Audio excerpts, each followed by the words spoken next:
Okay, tonight we continue reading Frankie Fish and the Sonic Suitcase, and we are up to chapter 11. Yay! If I can find chapter 11. Here we go, chapter 11. Busted.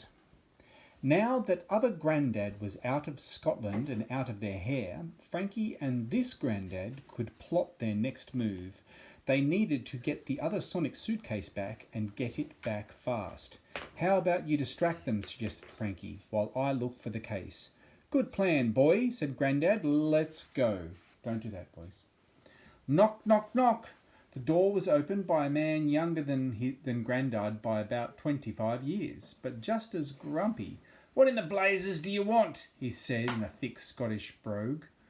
Grandad seemed to stand a little straighter. Frankie stared at the man's huge Christmas ham fists and realised this must be Grandad's own dad, Frankie's great-granddad Ernest Fish. Ernest was glaring expectantly and unwittingly at his own son, who was almost twice his age. Weirdest day ever.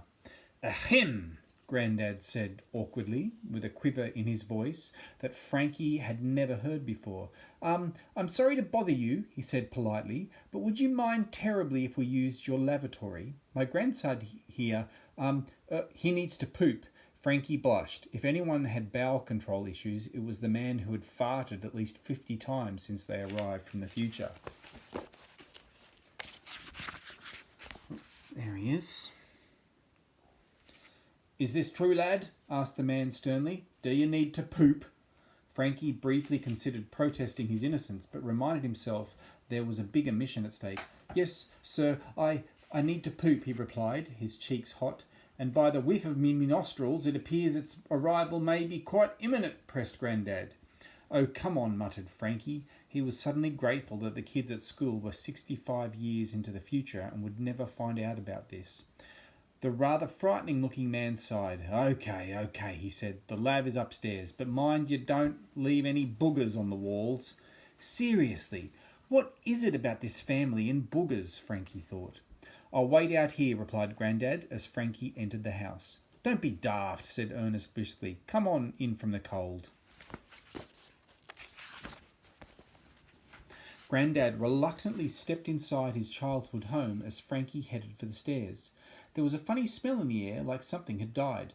What is that? Frankie said, sniffing. It smells like we're having haggis for lunch, Ernest said. Special day and all, with neeps and tattles on the side. Frankie gave him a side eye. Neeps and tatties? He had no idea what they were, but he was pretty sure that saying it at school would get you 3 detentions with Mrs. Merriweather. Then Grandad gave Frankie a shove, and he remembered that he was supposed to be saving the day. When Ernest was looking the other way, he lunged for the stairs. Can I get you some tea? Ernest asked Grandad. Then he squinted and added, You look familiar, you know. Did you know me father, Brian Fish? I don't think so, said Grandad, squirming. We're from out of town, just here for a quick visit. He sounded reluctant to speak at all. Good on you, Grandad, Frankie thought as he got to the top of the stairs. Don't say a word. Upstairs, Frankie found 4 rooms. The first was a toilet, which was possibly the least likely room for somebody to keep a stolen suitcase. As expected, nothing. Behind the next door was a bedroom. Nothing again. Frankie crept into the 3rd room, another bedroom. There he found not the suitcase, but a familiar-looking man snoring with his mouth wide open, as happy as a pig in suspiciously stinky mud. Frankie froze. It was young Alfie Fish. Frankie backed out quickly, puzzled. Grandad hadn't mentioned anything about his younger self being asleep when he came to give him advice, and if that hadn't been young Alfie opening the front door, who was it? Frankie tried to ignore his creeping sense of unease. At least young Alfie being asleep kept him and old Alfie apart this time. The floorboards let out tiny creaks as Frankie sneaked across them as quickly as he dared. He knew it was only a matter of time before someone came up to check on him or before young Alfie woke up and caught him. The suitcase had to be here somewhere. Glancing towards the end of the stairs hallway, Frankie felt a rush of delight. There, just visible through a crack in the doorway, was the Sonic Suitcase, sitting patiently against the wall. Frankie just had to grab it, and then and he and his granddad could go home. He moved nimbly through the door and leapt for the "May I help ye?" came a voice from behind him. Frankie cringed and slowly turned around. Busted. Chapter 12. Uncle Roddy. Frankie saw a boy of about 15 sitting by the window surrounded by butcher's paper and coloured pencils. It looked like they were in a study. "Looking for something?" the boy asked knowingly. Frankie realised that he'd been stupid not to check the room before barging in. He also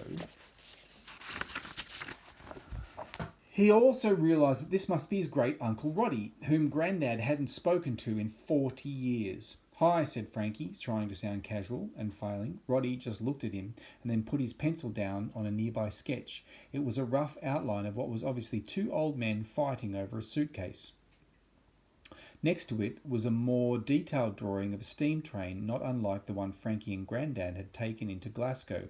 The drawing was amazing. Every line was perfect, like the train might chug off the page. Roddy stood up slowly. "Look here, kid," he said in a low voice. "I know this suitcase belongs to ye and that weird old man downstairs, and I know he just had a fight with another old man who looks exactly like him, and that both those old men look a lot like my father. I'm assuming it was them that Mr. Wallace went right up to before, which he never does to strangers, the grumpy little git. Something fishy is going on here, so give me one good reason why I shouldn't scream out loud right now and have my father call the police." Frankie gulped, not sure what to do, and really, what were his options? The truth probably wouldn't go down well, and even if he could get over the thought of jumping through a glass window to escape, they were on the second floor, which only left option 3, lying. The words glided past his tongue and out of his mouth. "My granddad's twin has a medical condition, and the medicine he needs is in that suitcase." Roddy raised an eyebrow. "What is the medical condition exactly?" he asked curiously. Frankie, flustered. He didn't know of any medical conditions. "I forget what it's called, but the main symptoms are extreme gas, severe crankiness, and delusions." Roddy's eyes narrowed. "What kind of delusions?" "Well, sometimes he thinks he's been sent from the future, which is pretty super weird. Last night in his sleep he was saying he was king of the planet Netflix and he needed to get back to save Queen Twitter by logging into Facebook on his iPod," explained Frankie, who realised he was having way too much fun all of a sudden. "Like I said, he is super weird without his medication." "What a strange man he must be," Roddy mused. The two boys stared at each other for a moment. Frankie felt a little bead of sweat dribble down his back. "Fine," Roddy muttered and sat down again heavily. "Just take it. Wouldn't make a difference if you were lying anyway. My family wouldn't listen to me if I told them to call the police. There's only one thing they care about, and that's racing." Frankie allowed himself one small sigh of relief. He picked up the suitcase. Looking around the room, he did so. He was surprised to find it was an almost exact replica of the not-so-forbidden shed back in 2017. But with a lot less dust. The shelves were lined with trophies and photographs of young Alfie in cars holding prizes and grinning like a loon. Framed newspaper articles declared, "Fish, new force in motorsports, and fair play meets new challenger." Then he realised something else. All the photographs and all the newspaper clippings were of Grandad, and not a single one was of great Uncle Roddy. Roddy was ignoring Frankie now, and had returned to his drawing. Frankie didn't need to be a fancy art expert to see Roddy had talent. His drawings were phenomenal. There were drawings of wartime aircraft and buildings, and even a small sketch of a racing car with a familiar man leaning casually against it.